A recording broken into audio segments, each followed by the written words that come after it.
శుక్లాంబరధరం విష్ణుం శశివర్ణం చతుర్భుజం ప్రసన్నవదనం ధ్యాయేత్ సర్వవిఘ్నోపశాంతయే.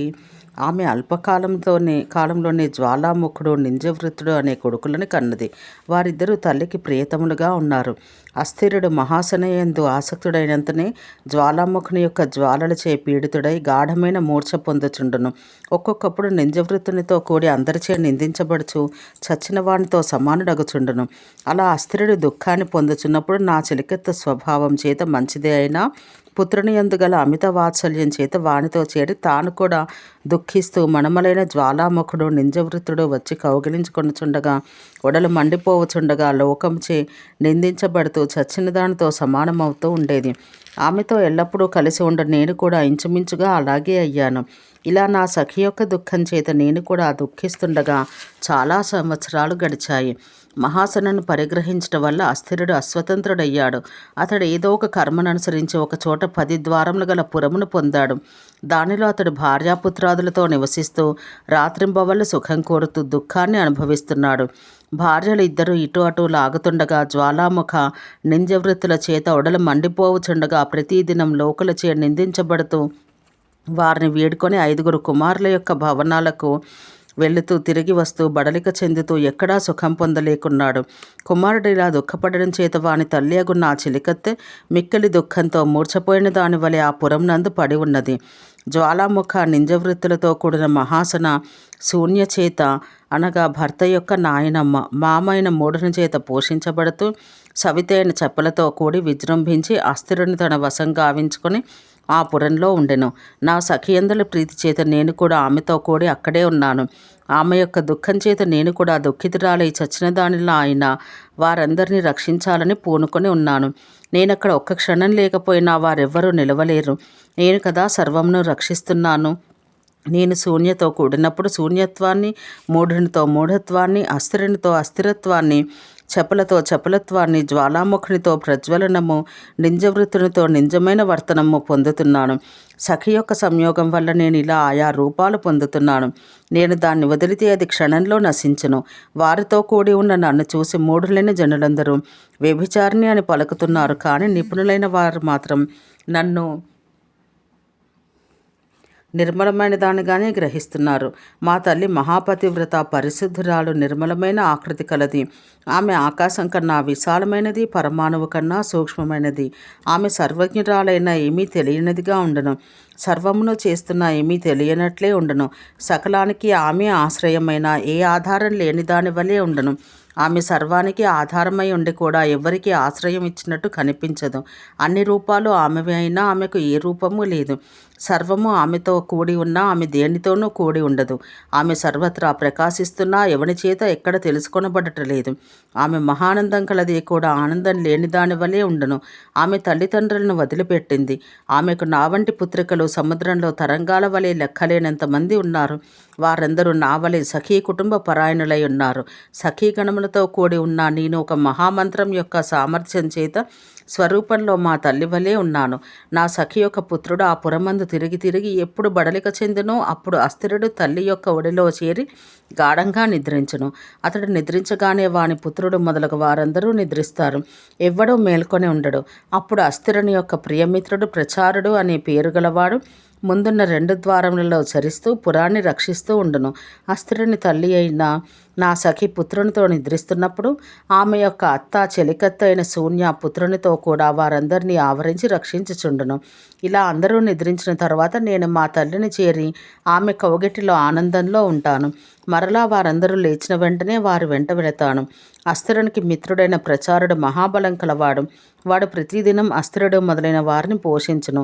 వాడొక్కడే అనేక విధాలుగా రూపొంది పురమును, పురవాసులను అందరినీ పరస్పర సంబంధం గల వారినిగా చేసి రక్షించును. హారంలో కూర్చబడిన మణులు దారం తెగిపోతే ఎలా రాలిపోవునో అలాగే వాడు లేకపోతే వారందరూ ఎవరికి వారుగా విడిపోయి నాశనం చెందుతారు.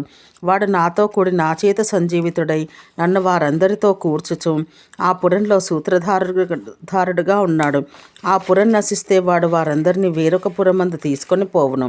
ఇలా ఆ ప్రచారిని ఆశ్రయించి అస్థిరుడు విచిత్రములైన అనేక పురములకు అధిపతి అయ్యాడు. భార్యాపుత్రులున్న మహాబలుడైన ప్రచారుని యొక్క ఆశ్రయం ఉన్న నేనండగా ఉన్న అస్థిరుడు అన్ని విధాలుగా దుఃఖమునే పొందును. వాడు భార్యల చేత పుత్రుల చేత నిరంతరం అటు ఇటు లాగబడుతూ రవ్వంత సుఖం పొందలేకపోగా మహాక్లేశాలను పొందుతున్నాడు. ఒక్కొక్కప్పుడు 5 పుత్రులు వారిని 5 వైపులకు లాగుతారు. చెపలతో కూడినప్పుడు మిక్కిలి చంచలుడై ఖేదం పొందుచుండును. ఒకప్పుడు మహాసుర కొరకు ఆహారం సంపాదించుటకు పరిగెత్తును. వేరొకప్పుడు జ్వాలాముఖునితో కూడి విజృంభించి మస్తకం మంట పొట్టుచుండగా దాన్ని శాంతింప చేసుకొనుటకు ఉపాయం తెలియక పెద్ద మూర్ఛను పొందును. నింజవృత్తునితో కూడినప్పుడు ఇతరులు తెచ్చే నిందించబడి బెదిరించబడి దుఃఖిస్తూ తనను చచ్చిన వానితో సమానంగా తలుచును. దుష్కులమందు పుట్టిన ఆ అస్థిరుడు దుష్టులైన భార్యాపుత్రులతో కూడి వారి అందరి మోహం చేత ఎల్లప్పుడూ వెంట తిరుగుతూ ఒకప్పుడు గొప్ప నగరాల్లో మరొకప్పుడు నీచ ప్రదేశాల్లో నివసించును.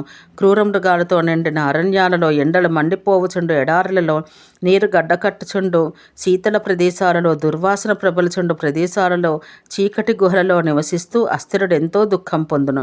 కుమారుని దుఃఖం చేత నా సఖి కూడా దుఃఖించును. సహజంగా పరిశుద్ధురాలిని అయినా ఆమెను ఆ కుటుంబాన్ని అనుసరిస్తూ నేను కూడా నిష్కారణంగా మూఢురాలనయ్యాను. ఎడారిలో వేసవియందు ప్రయాణం చేయవాడు దప్పిక ఎలా తీర్చుకోలేడో అలాగే దుష్ట సాంగత్యం కలవాడు ఎక్కడా కొంచెమైనా సుఖం పొందలేడు. ఇలా చాలా కాలం గడిచిన తర్వాత ఒకనాడు నా చెలికెత్త అత్యంత దుఃఖం చేత వికలచిత్తయ్య నన్ను రహస్యంగా కలుసుకున్నది. ఆమె నన్నే ఆశ్రయించి ఉపాయం పొంది మంచి భర్తను గైకొని తన కుమారుని జయించి వాని పుత్రుడు మొదలగు వారిని కొందరిని చంపి కొందరిని బంధించి నాతో కూడి మా తల్లి యొక్క పురానికి వడిగా చేరింది. కల్మషం తొలగించుకున్న నా సఖి మా తల్లిని మాటిమాటికి కౌగిలించుకుంటూ ఆనంద సముద్రంలో మునిగిన దాని వలె అయ్యింది.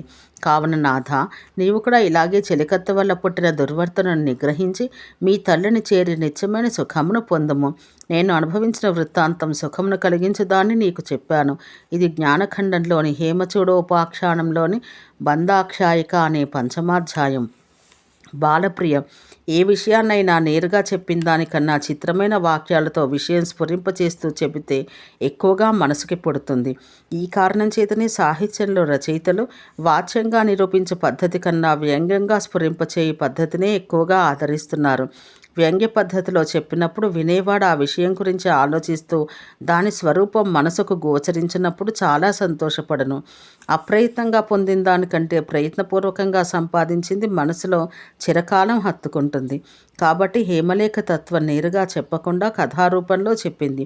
ఈ కథలో నేను అంటే జీవాత్మ. ఇది జీవాత్మ కథ. శుద్ధ చైతన్యం జీవాత్మకు తల్లి. తల్లి ఒసంగిన చెలికత్తె బుద్ధి. బుద్ధి సహజంగా శుద్ధయే. బుద్ధికి స్నేహితురాలు శూన్య. అజ్ఞానమే శూన్య. అజ్ఞానంతో కూడిన బుద్ధిని అనుసరిస్తూ జీవుడు బహిర్ముఖుడై విషయాల్లో ప్రవర్తించను. అందువల్ల జీవుడు బుద్ధిని వదిలి ఉండడు. అజ్ఞానం లేదా అవిద్య యొక్క కుమారుడు మోహం లేదా మహామోహుడు. అవిద్య బుద్ధికి మోహంతో సాంగత్యం కలిగించును. మోహం వల్ల బుద్ధికి పుట్టినవాడు అస్థిరుడు. మనసే అస్థిరుడు. మోహం బుద్ధిని మాత్రమే ఆక్రమించింది, అంతేకాని జీవుని ఆక్రమించలేదు. చిదాత్మస్వరూపుడగు జీవుడు ఎప్పుడూ శుద్ధుడే. బుద్ధి యొక్క సంబంధం వల్ల జీవుడు కూడా మోహగ్రస్తుడైనట్లు కనిపించనే కానీ యథార్థంగానే శుద్ధుడుగానే ఉండను. జీవుడు నిత్యశుద్ధ బుద్ధస్వరూపుడు అని తెలియని వారు జీవుడు మూఢుడయ్యాడని తలుస్తారు. బుద్ధిని మోహం ఆక్రమించినప్పుడు జీవుడు మనసుకు ఆధీనమగును. మనసు యొక్క భార్య చపల. ఇది ఊహచేత విషయాలు కల్పించుకోగల శక్తి. మనసు యొక్క ఈ కల్పన శక్తే చపల. వీరికి కలిగిన పుత్రులు శ్రోత్రము, త్వక్కు, చక్షుస్సు, జిహ్వ, ఘ్రాణం అనే 5 ఇంద్రియాలు. ఈ 5 శబ్దం, స్పర్శ, రూపం, రసం, గంధం అనే విషయాలను తమ స్థానాలుగా పెంపొందించుకున్నారు. మనసు ఒక్కొక్క ఇంద్రియం వెంట ఒక్కొక్క విషయంలో ప్రవేశించి అనుకూల విషయాల వల్ల సుఖం, ప్రతికూల విషయాల వల్ల దుఃఖం పొందుతుంది. ఇలా మనసు ఇంద్రియాలకు ఆధీనమై సుఖదుఖాలను పొందుతూ వాటి యొక్క సంస్కారాలను లేదా వాసనలను హృదయంలోనికి చేరుస్తూ వాటిని స్వప్నంలో మరలా అనుభవించును. చపల యొక్క చెల్లెలు మహాసన. ఇదే కామం. అసన అనగా ఆహారం. మహాసన అంటే పెద్ద ఆహారం కావలసింది. కామానికి ఎంత ఆహారం సమకూర్చినా అది ఇంకా కోరుతుంది. అందువల్ల అది మహాసన. ఇది మనసుకు 2వ భార్య. మనసుకు కామం వల్ల పుట్టిన కుమారులు క్రోధం, లోభం. క్రోధం జ్వాలాముఖుడు. క్రోధం అగ్నిజ్వాలలా ప్రజ్వలించి మనస్సును తపింపచేస్తుంది. లోభం నింజవృత్తుడు. లోభం కలవాడు ధృతరాష్ట్రంలా పాప ప్రవర్తన కలవాడై లోకం చేత నిందించబడను. క్రోధ లోభముల చేత మనసు మాత్రమే గాక బుద్ధి జీవుడు కూడా దుఃఖం చేత మూర్ఛను పొందినట్లున్నారు. మనసు కామానికి వశమై కర్మవశం వల్ల శరీరాన్ని పొందును. అది 10 ద్వారములు గల పురం వంటిది. 2 కన్నులు, 2 చెవులు, 2 ముక్కులు, నోరు, మూత్రద్వారం, మలద్వారం, బ్రహ్మరంధ్రం అనేవి 10 ద్వారాలు. మనస్సును అనుసరించి బుద్ధి జీవుడు ఒక శరీరం నుండి మరొక శరీరానికి చేరుతున్నారు. జీవుడు లేకపోతే బుద్ధి, మనసు, ఇంద్రియాలు మొదలుగా ఏవీ పని చెయ్యవు. జీవుని యొక్క చైతన్యం వల్లనే అవి పనిచేస్తాయి. వాటి వ్యవహారం చూసి అదంతా జీవునిది అని తలుస్తూ కొందరు జీవుడు మూఢుడు, చంచలుడు అనే మనస్సు యొక్క, బుద్ధి యొక్క లక్షణాలను జీవుని యందు ఆరోపిస్తున్నారు. నిజానికి ప్రతిబింబంతో అద్దానికి ఎలా సంబంధం లేదో అలాగే మనోబుద్ధుల వ్యవహారంతో జీవునికి ఎటువంటి సంబంధం లేదు. జీవుని తల్లి అనగా స్వరూపం శుద్ధ చైతన్యం. అందువల్ల జీవుడు ఎప్పుడూ శుద్ధుడే అని తత్వజ్ఞులు గ్రహిస్తారు. మనసు బడలిక చెందినప్పుడు బుద్ధి యొక్క ఒడిలో విశ్రమించును. అప్పుడు ఇంద్రియాలు కూడా నిద్రించును. అప్పుడు మనసుకు మిత్రమైన ప్రాణం లేదా ప్రచారుడు శరీరాన్ని రక్షించును. అప్పుడు జీవుడు శుద్ధ చైతన్యంతో ఏకీభవిస్తూ సుఖించును. ప్రాణం లేకపోతే మనస్సు, ఇంద్రియాలు మొదలుగా ఏవీ నిలవలేవు. వీనికి జీవునికి ప్రాణం వల్లనే సంబంధం కలిగి ఉంది. ప్రాణానికి శక్తి అంతా జీవుని చైతన్యం వల్లనే కలుగుతున్నది. కర్మానుభవం పూర్తయినప్పుడు శరీరం శిథిలమై పడిపోవును. అప్పుడు ప్రాణం ఆ శరీరాన్ని వదిలిపెట్టి మనస్సును, బుద్ధిని, ఇంద్రియాలను గైకొని మరలా కర్మను అనుసరించి ఇంకొక శరీరంలోకి ప్రవేశిస్తుంది.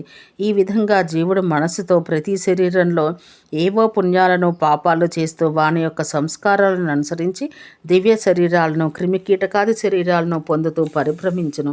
ఒకప్పటికి బుద్ధి విరక్తి చెంది మోహాన్ని వదిలి మంచి భర్తను పొందును. అనగా బుద్ధి సద్గురువును ఆశ్రయించును.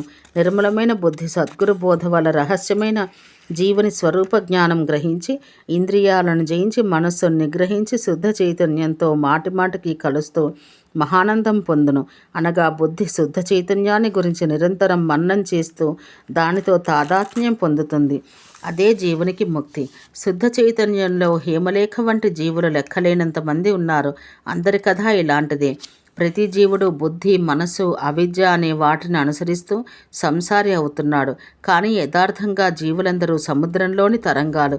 తరంగాలు సముద్రం కన్నా భిన్నంగా ఎలా లేవో అలాగే శుద్ధ చైతన్యం కన్నా అన్యంగా జీవులు లేరు.